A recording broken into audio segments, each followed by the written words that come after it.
항상 길을 갈 때 참 중요한 것은 목적지입니다. 목적지가 분명하면 갈림길에서 크게 고심할 필요가 없습니다. 가야 할 곳이 분명하니까요. 우리의 인생길도 그럴 것입니다. 우리가 가야 할 곳이 명확하다면 인생의 갈림길에서 그렇게 오랫동안 방황하지는 않을 것입니다. 물론 우리의 인생이 명확하고 단순화하기는 어렵지만 가야 할 길이 명확하다면, 분명하다면 그 방황의 시간도 많이 줄어들 것입니다. 예수님은 그런 면에 있어서 참 명확한 목적지, 예루살렘과 십자가를 향해서 한 발 한 발 나가셨습니다. 이제 오늘 본문도 그런 예수님의 발걸음을 보여주고 있습니다. 32절 말씀입니다. 그들은 예루살렘으로 올라가고 있었다. 예수께서 앞장서서 가시는데 제자들은 놀랐으며 뒤따라가는 사람들은 두려워하였다. 예수께서 다시 12제자를 곁에 불러 놓으시고 앞으로 자기에게 닥칠 일들을 그들에게 일러주시기 시작하셨다. 예루살렘으로 예수님이 올라가기 시작하셨습니다.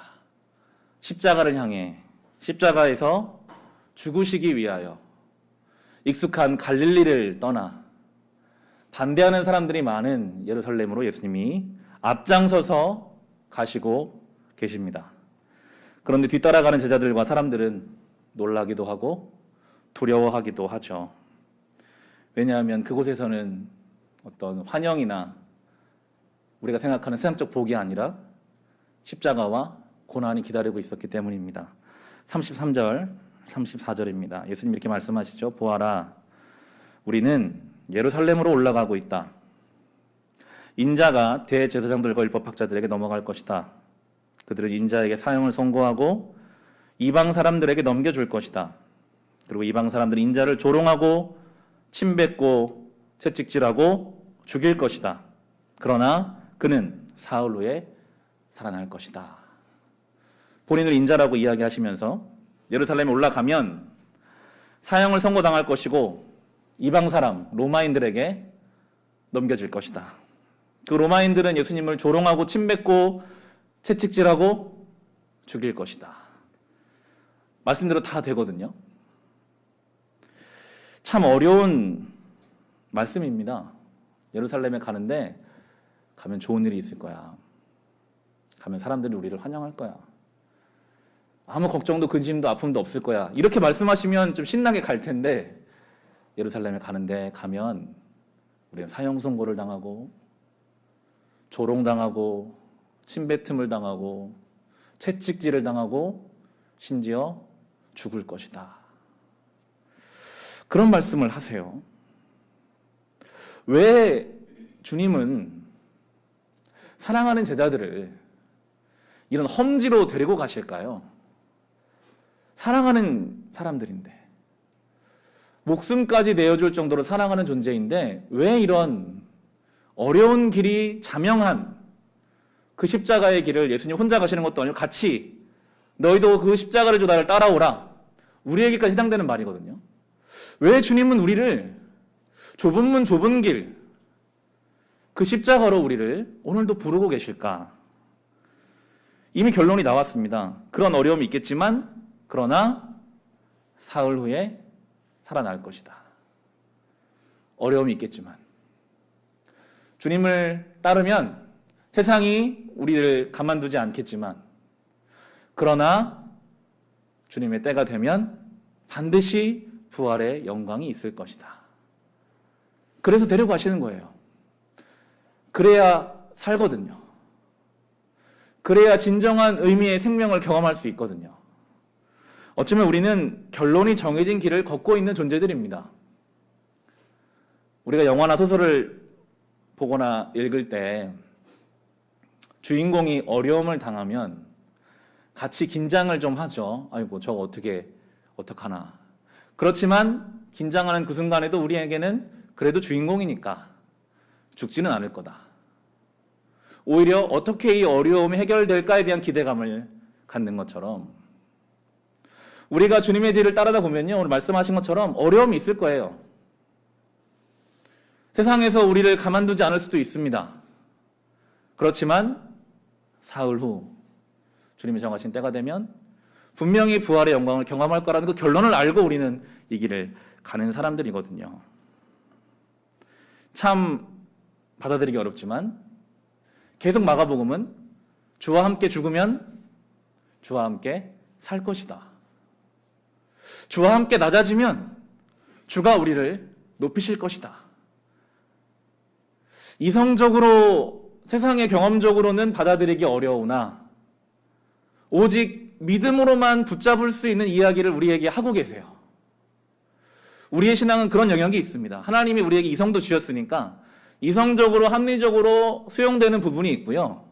그리고 믿음으로만 갈 수 있는 영역이 있습니다. 그게 지금 이 십자가의 영역이죠. 죽지만 살 것이다. 고통당하지만 영광이 있을 것이다. 우리도 지금 다 이해하지 못하고 있지만 이 당시의 제자들은 더욱 이해를 못하고 있었어요. 예수님이 계속 말씀하셔도 그들은 전 딴 생각을 하고 있습니다. 바로 이어지는 본문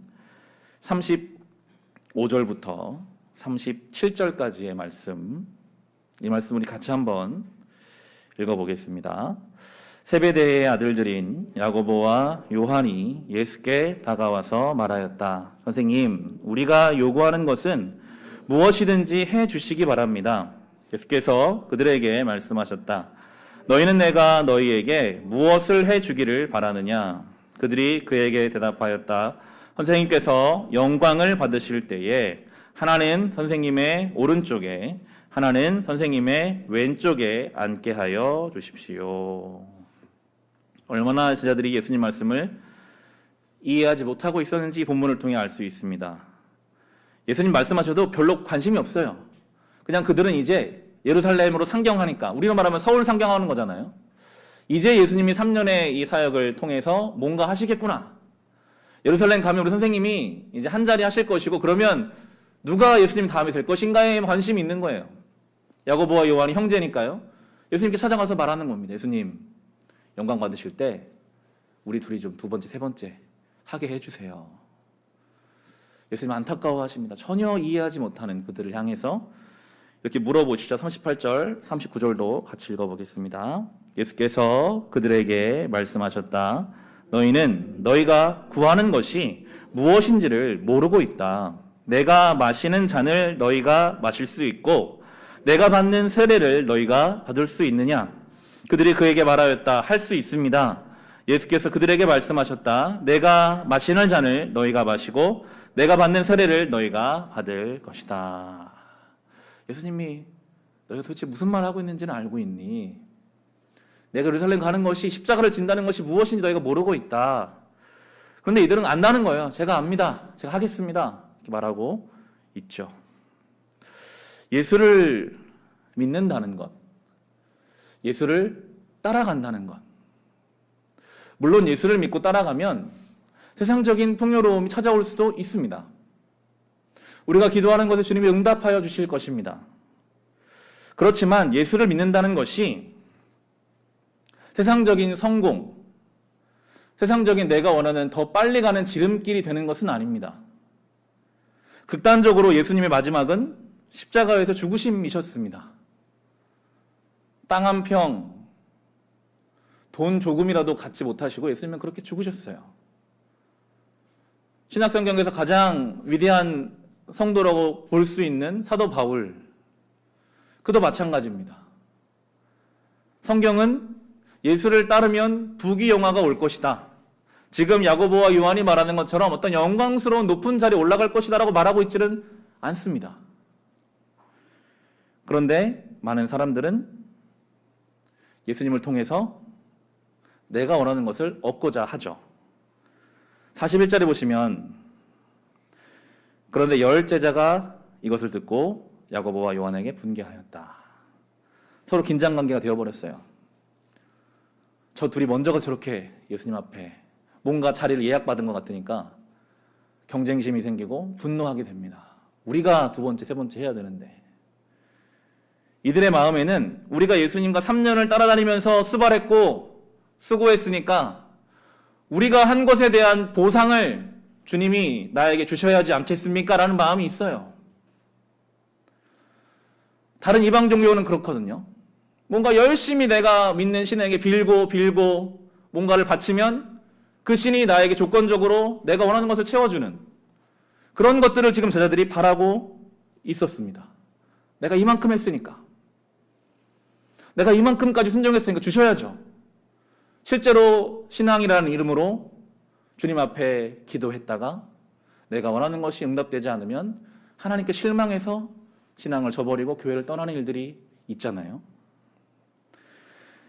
이 안타까운 제자들을 향해서 예수님은 또 그들을 불러놓고 다시 설명해 주십니다.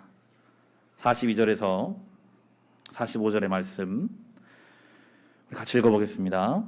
그래서 예수께서는 그들을 곁에 불러놓고 그들에게 말씀하셨다. 너희가 아는 대로 이방 사람들을 다스린다고 자처하는 사람들은 백성들을 마구 내리 누르고 국관들은 백성들에게 세도를 부린다. 그러나 너희끼리는 그렇게 해서는 안 된다. 너희 가운데서 누구든지 위대하게 되고자 하는 사람은 너희를 섬기는 사람이 되어야 하고 너희 가운데서 누구든지 으뜸이 되고자 하는 사람은 모든 사람의 종이 되어야 한다. 인자는 섬김을 받으러 온 것이 아니라 섬기러 왔으며 많은 사람을 구원하기 위하여 치를 몸값으로 자기 목숨을 내주러 왔다. 아멘. 세상의 방식은 힘 있으면 더 힘 있는 사람이 힘이 약한 사람을 찍어 누르고 권세를 부려서 그들의 힘까지 내 힘으로 만들어서 내 자리를 유지하는 것이 세상의 방식입니다. 예수님 그렇게 말씀하고 계시죠. 인간 역사는 그렇게 이어져 왔어요.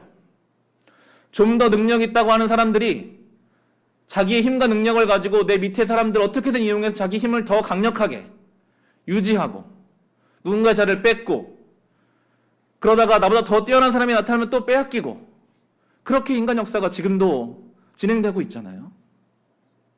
그런데 하나님 나라의 방식은 그게 아니거든요. 여러분이 가지고 계신 어떤 힘과 권위를 가지고 강압적으로 누군가를 찍어 누르려고 누군가를 대하려고 하지 마십시오. 하나님 나라의 방식이 아닙니다. 하나님 나라의 방식은 오늘 분명히 말씀하시죠. 위대하게 되고자 한다면 섬기는 자가 되라. 으뜸, 첫째가 되고자 한다면 종이 되라. 예수께서 이 땅에 오신 이유가 나는 섬김 받으러 온 것이 아니라 섬기러 왔다. 심지어 많은 사람들을 위해 내 목숨을 내어주러 왔다. 그런 말씀을 하세요. 이 말씀을 들으면 우리는 그런 이야기가 튀어나옵니다. 지금 나 살기 바빠 죽겠는데 내가 어떻게 다른 사람을 섬기겠습니까? 여러분, 나 살기 바빠 죽겠다면 정말 그 말대로 될지 모릅니다. 그냥 나 살기 바빠 하다가 그렇게 거기에 함몰되어 내 인생이 죽어짐에 이를지도 모릅니다. 내가 내 인생을 살리려고 하면요. 그런데 오늘 주님 말씀을 믿음으로 붙잡고 주님 제가 어렵지만 다른 사람을 위해 아니 나를 위해 그 모든 걸 내어주신 주님처럼 저도 누군가를 위해서 나의 삶을 내어주는 삶을 살아보겠습니다 하면요. 하나님이 그 인생을 책임지신다는 거예요. 그게 우리의 믿음입니다. 나 살기 바빠 죽겠는데 내가 내 인생을 챙기면 바빠서 죽어요. 어쩔 수 없습니다. 그러나 이 말씀을 순종함으로 어렵지만 내가 오늘도 주의 말씀에 순종하는 마음으로 섬기기로 작정하면 주님이 우리의 삶을 보호하시고 인도해 가실 것입니다. 명절 잘 보내셨나요? 명절을 가족과 함께 보냈습니다. 저희 부모님은 강원도에 지금 계시고 저희 처가는 거제도에 있기 때문에 양가를 짧은 명절에 다 가느려고 하면 길에서 시간을 다 보내게 되더라고요. 그래서 이제 언제부턴가는 설에는 거제도에 가고 추석에는 저희 이제 강원도에 가고 있습니다. 이번 명절에는 그래서 강원도에서 쭉 횡성에서 보냈습니다. 주일 예배 마치고 출발해서 수요일에 왔어요. 저희 부모님이 계시는 이 횡성의 우천면이라고 하는데 정말 시골이어서 거기는 뭐 배달시킬 수도 없고 동네 마트도 하나도 없어요. 마트 가려면 한참 차를 타고 나가야 돼요. 그 정도의 시골인데 저희 네 식구, 우리 부모님, 제 동생까지 다 모여서 며칠을 보냈으니까요. 매 끼니를 이제 해 먹어야 되는 거예요. 시켜 먹을 수도 없고 사올 수도 없고. 이번에 저희 아내가 처음으로 메인 셰프로 이제 데뷔를 했습니다. 저희 어머니가 이번에 네가 해라 이렇게 하셔가지고 매 끼니를 저희가 아내가 이제 준비를 했어요. 뭐 갈비도 하고 뭐 잡채도 하고 그렇게 식구들이 모여서 명절을 보내니까요. 아침 먹고 커피 마시고 설거지하면 또 점심이 오더라고요. 그럼 또 점심 먹고 커피 마시면 또 저녁에 와요. 계속 밥해야 되고 이번엔 저희 아버지가 커피를 많이 내리셨거든요. 아버지 커피 내리시고 그럼 그냥 그렇게 또 설거지하고 누군가가 저희 아내가 또 누군가가 맡겨진 역할에서 수고를 해야 가족들이 그 명절에 먹고 쉴 수 있었어요. 그런 이야기를 자주 듣습니다. 사랑하는 자녀나 손주들이 오면 참 좋다. 하지만 가면 더 좋다. 그렇죠. 사랑은요, 그냥 입에 넣고 있으면 달달하게 녹아지는 사탕 같은 것은 아닙니다. 사랑에는 반드시 수고가 따릅니다. 누군가는 수고해야 밥을 먹어요. 누군가는 수고해야 치워져요. 누군가는 수고해야 쉬었다 갈 수 있는 것입니다. 그게 공동체를 유지하게 하고 공동체를 먹이는 일이죠. 토요일마다 교회 청소를 하고 있습니다.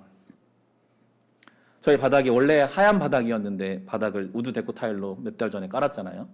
저는 이런 나무 색깔을 좋아하는데 단점이 있다면 좀 자주 때가 탄다는 거예요. 토요일마다 이제 성도들이 와서 예배, 새벽 예배 드리고 바닥 청소를 또 하고 본당, 카페, 유치부실까지 함께 청소합니다. 이제는 숙련 되셔서 무슨 청소 업체처럼 조용히 착착착착 이렇게 의자를 들고 밑을 청소하고 그렇게 보내고 있습니다. 누군가가 섬겨야 이 교회의 바닥도 교회의 청결도도 유지가 되어 예배당으로 사용될 수가 있는 거예요. 그런데 만약 그 섬김을 내 속에 있는 사랑으로만 하려고 한다면 어떨까요? 억울한 감정이 생깁니다. 명절에 나는 땀 흘리면서 음식하는데 TV 앞에 남자들이 앉아서 TV 보고 과일 언제 주냐고 막 이런 얘기 하고 있다. 그럼 막 화가 날 수 있죠. 토요일에 나는 교회 와서 열심히 땀 흘리며 청소하는데 누구는 그냥 주일에 우아하게 입고 와서 신앙생활 우아하게 하고 가는 것 같이 느껴지면 마음에 좋지 않은 감정들이 생길 수 있습니다. 그런 마음, 그런 감정이라면 차라리 섬기지 않는 것이 나을 수도 있습니다. 공동체를 살리는 것이 아니라 오히려 공동체에 어려움을 줄 수 있기 때문이죠. 우리가 제대로 섬기려면 주님의 사랑과 은혜가 필요합니다. 주님이 나를 섬기신 그 섬김에 대한 이해가 필요합니다. 섬기는 것이 억울하고 싫은 것이 아니라 이것이 정말 영광스럽다는 것이 믿음의 눈으로 보일 수 있어야 돼요. 그게 붙잡혀져야 그래야 진짜 섬김을 할 수 있습니다. 왜냐하면 세상에서는 섬김 받으려고 다 열심히 살고 있거든요. 섬기는 사람은 낮은 사람이고 섬김 받는 사람은 높다는 것을 우리는 늘 인식하며 살아가고 있기 때문에 이게 잘 신앙적으로 해석이 잘 안 되는데 그래서 믿음의 눈을 떠서 주님 말씀하시는 섬김의 그 영광을 볼 수 있어야 하는데요. 그래서 마가복음은 이제 이 10장 마지막에 바디메오 이야기를 우리에게 들려줌으로써 영적인 눈을 뜬다는 것이 무엇인지 세상과는 다른 방식으로 섬김을 볼 수 있는 것이 무엇인지 우리에게 설명해 주는 것만 같습니다. 46절에서 48절까지의 말씀 우리 같이 한번 읽어보겠습니다. 그들은 여리고에 갔다 예수께서 저희들과 큰 무리와 함께 여리고를 떠나실 때에 디메오의 아들 바디메오라는 눈먼 거지가 길가에 앉아 있다가 나사렛 사람 예수가 지나가신다는 말을 듣고 다윗의 자손 예수님, 나를 불쌍히 여겨주십시오 하고 외치며 말하기 시작하였다. 그래서 많은 사람이 조용히 하라고 그를 꾸짖었으나 그는 더욱더 큰 소리로 외쳤다. 다윗의 자손님, 나를 불쌍히 여겨주십시오. 아멘. 이 바디메오를 성경은 눈먼 거지라고 표현하고 있습니다. 두 가지 결핍이 있는 사람이죠. 눈이 보이지 않는 신체적인 어려움과 경제적인 빈곤함. 이 두 가지가 바디메오의 큰 어려움이었습니다. 그가 예수님이 지나가신다는 말을 듣고 보이지 않지만 그에게는 믿음이 생겼습니다. 예수님이 다윗의 자손, 메시아라는 뜻이거든요. 저분이 나를 구원할 구원자시구나. 부르짖습니다. 다윗의 자손이여, 메시아여, 나를 불쌍히 여겨주십시오. 나를 구원하여 주십시오. 외치고 있는데 옆에 사람들이 핀잔을 줘요. 조용히 해라. 사람 많은데 왜 이렇게 시끄럽게 하냐. 딱 보아하니까 무시해도 될 것 같거든요. 눈도 안 보이는 사람이지. 거지라고 표현합니다. 빈곤한 사람. 때로 우리가 용기를 내어 주님께 나아가려고 할 때 사람들이 주님께 나아가지 못하도록 방해할 때가 참 많아요. 이 복음서에는 그런 이야기가 자주 나오거든요. 특별히 예수님 주변에 있는 사람들이 오히려 예수님께 나아가지 못하도록 뭔가 무시하고 마음을 상하게 하는 일들이 생길 수가 있습니다. 이 바디메오는 지혜로운 게 그런 사람 소리 신경 쓰지 않았어요. 더 부르짖습니다. 다윗의 자손이여, 나를 불쌍히 여겨주십시오. 여러분, 사람 때문에 주님께 나아가는 일에 어려움을 겪지 않으시기를 바랍니다. 때로 사람들이 우리가 주님께 나아가는데 걸림돌이 되기도 해요. 지금 바디메오가 만약에 좀 조용히 해라, 눈먼 사람이 거지가 여기 왜 왔냐 이런 말에 상처받아서 나는 그런 사람이지 그냥 돌아가 버렸다면 어땠을까요? 사람은 우리에게 많은 영향을 주는 것 같지만 사실 그 사람도 불쌍한 존재거든요. 너무 사람에게 칭찬받는다고 해서 좋아할 것도 없고 너무 그 사람에게 무시받는다고 해서 상처받을 것도 없습니다. 그 사람이 뭔데 우리를 칭찬하고 우리를 무시하겠습니까? 아무것도 아니거든요. 우리는 주님 앞에 나아가야 되는 사람들입니다. 그 사람들을 신경 쓰는 에너지로 이 바디메오처럼 주님을 더 부르짖으시기를 바랍니다. 다윗의 자손이여, 나를 불쌍히 여기소서. 예수님 오라고 하시거든요. 49절부터 51절 제가 읽을게요. 예수께서 걸음을 멈추시고 그를 불러오라 말씀하셨다. 그리하여 그들은 눈먼 사람을 불러서 그에게 말할 때 용기를 내어 일어나시오. 예수께서 당신을 부르시오. 그는 자기의 겉옷을 벗어 던지고 벌떡 일어나서 예수께로 왔다. 예수께서 그에게 말씀하셨다. 내가 너에게 무엇을 하여 주기를 바라느냐? 그 눈먼 사람이 예수께 말하되 선생님, 내가 다시 볼 수 있게 하여 주십시오. 이 장면을 상상해 볼 수 있습니다. 막 뛰어갔습니다. 뛰어갔을 것 같아요. 보이지 않는 사람이 뛰어가면 막 넘어지고 까지지 않았을까요? 그건 상관없었습니다. 그 주님의 부르심, 다른 사람이 뭐라고 하든 저분이 나를 구원할 구주라는 확신을 가지고 예수님께 뛰어가니까 예수님이 물어보세요. 내가 너에게 무엇을 해주기 원하느냐? 36절에서 야고보와 요한에게 예수님 똑같이 물으셨거든요. 저는 이게 참 인상적이었어요. 야고보와 요한에게 내가 너에게 무엇을 원하느냐라고 물으셨을 때 야고보와 요한은 잘못된 것을 구했죠. 세상적 영광 주님이 얻으실 것 같은데 두 번째, 세 번째 자리 좌우에 저희가 있고 싶습니다. 잘못된 것을 구하면 응답하지 않으십니다. 그게 응답이에요. 여러분, 어느 정상적인 부모가 자녀가 잘못된 것을 구하는데 주겠습니까? 우리가 주님의 뜻을 잘 알지 못해 잘못 구하면 응답하지 않으시는 것이 응답입니다. 그런데 오늘 이 바디메오는 제대로 구하죠. 아까 이 바디메오가 두 가지 결핍이 있다고 했잖아요. 눈이 먼 것과 가난했던 것. 만약에 바디메오 그 자리에 저는 눈 계속 멀어도 괜찮으니까 평생 먹고 살 수 있는 부귀영화를 주십시오. 그럼 야고보 요한과 비슷하게 구하는 거죠. 주님이 응답하지 않으셨을 것이고 응답해 주셨다고 하더라도 그가 받은 그 부귀영화는 어느 다 증발해 버렸을 것입니다. 이 바디메오는 분명히 알고 있어요. 내가 지금 빈곤한 것이 눈이 멀었기 때문이다. 이것은 제자들과도 연결시킬 수 있고 우리와 연결시킬 수 있습니다. 왜 우리가 영적인 빈곤함을 가지고 살아가는가? 왜 우리의 삶에 채워지지 않는 갈급함이 있는가? 제대로 보지 못하기 때문이에요. 우리는 반대로 생각할 때가 있습니다. 내 삶이 좀 풍요롭다면, 내 삶에 빈곤함이 없어지면 내가 제대로 볼 수 있지 않을까? 아니에요. 그렇지 않아요. 순서가 중요합니다. 우리가 제대로 봐야, 믿음의 눈을 떠야, 섬기는 것이 얼마나 영광스러운지를 주님 말씀대로 우리가 믿음으로 붙잡아야, 그래 우리의 삶에 그 빈곤함이 해결되는 것입니다. 받으면 그렇게 구하고 있죠. 주님, 보기를 원합니다. 저의 삶이 계속 빈곤할지라도 제가 제대로 보기를 원합니다. 예수님 52절에 이렇게 말씀하십니다. 예수께서 그에게 말씀하셨다.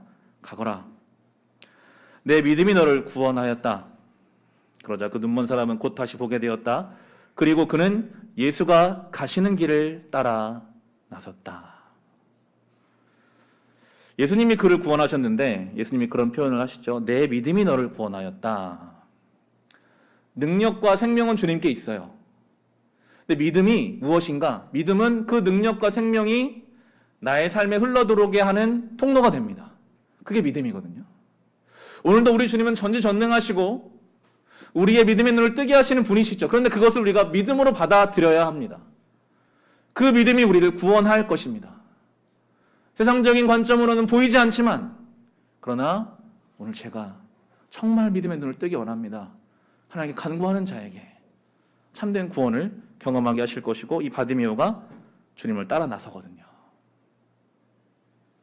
그의 삶의 풍요로움이, 그 빈곤함은 사라질 것이고 그의 삶에 말할 수 없는 풍요로움이 이제 채워져 가게 될 것입니다.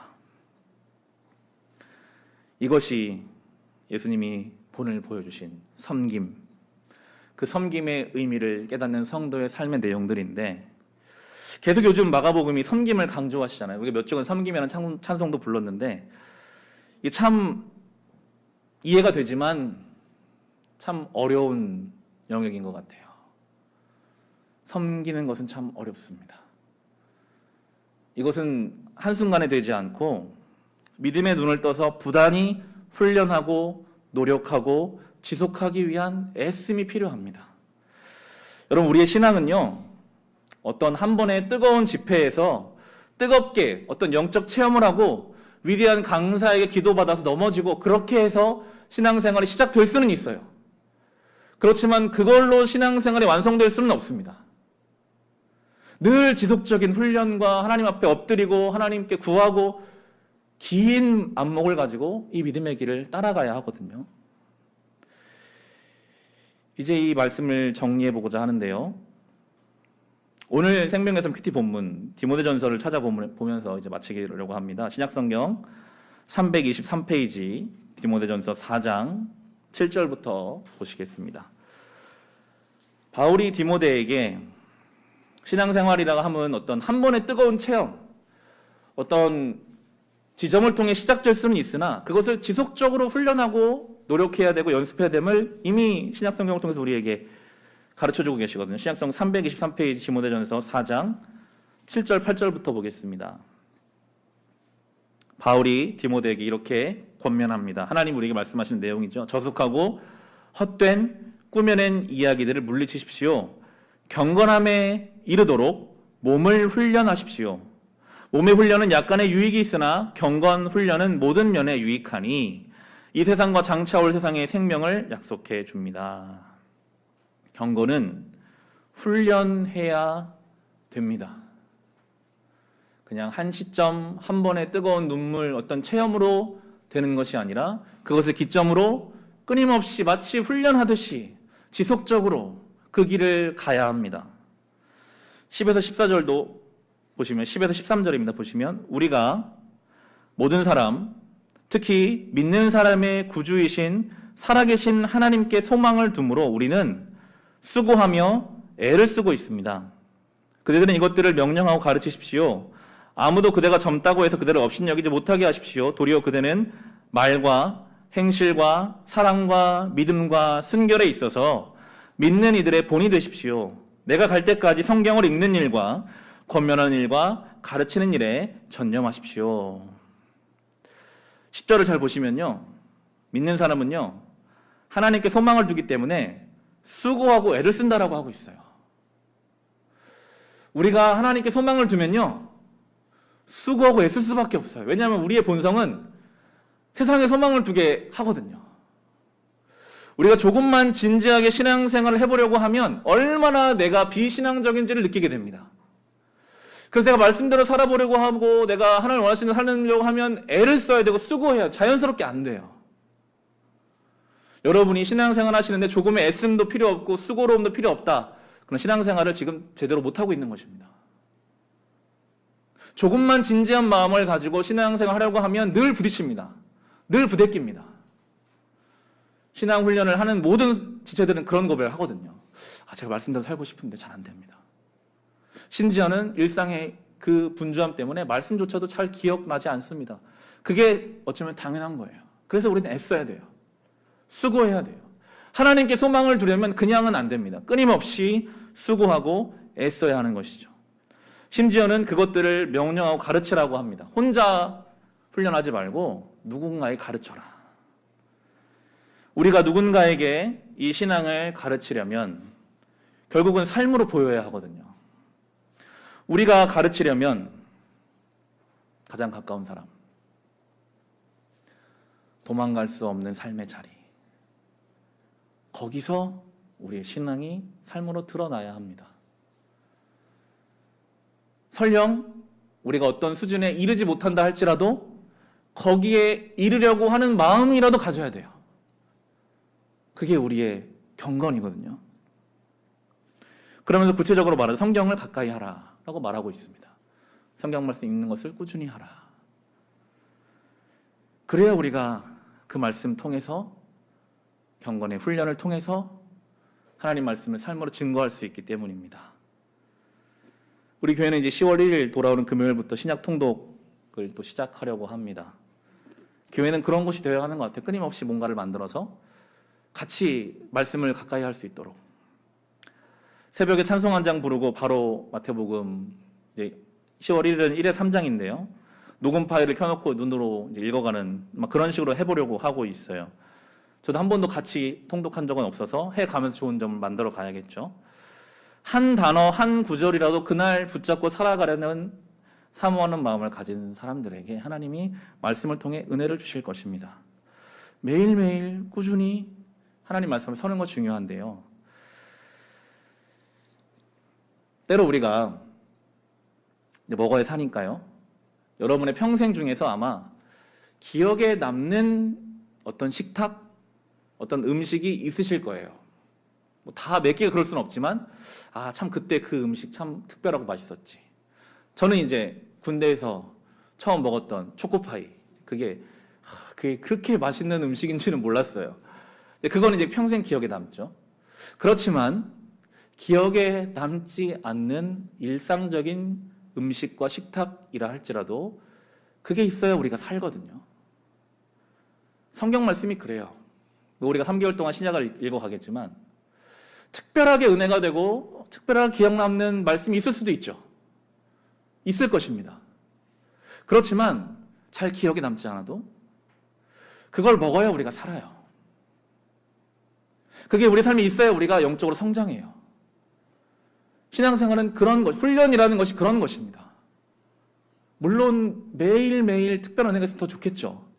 그렇지만 그런 것과는 상관없이 우리가 영적으로 살아가기 위하여, 영적인 눈을 뜨기 위하여 우리는 이 길을 가야 하는 것입니다.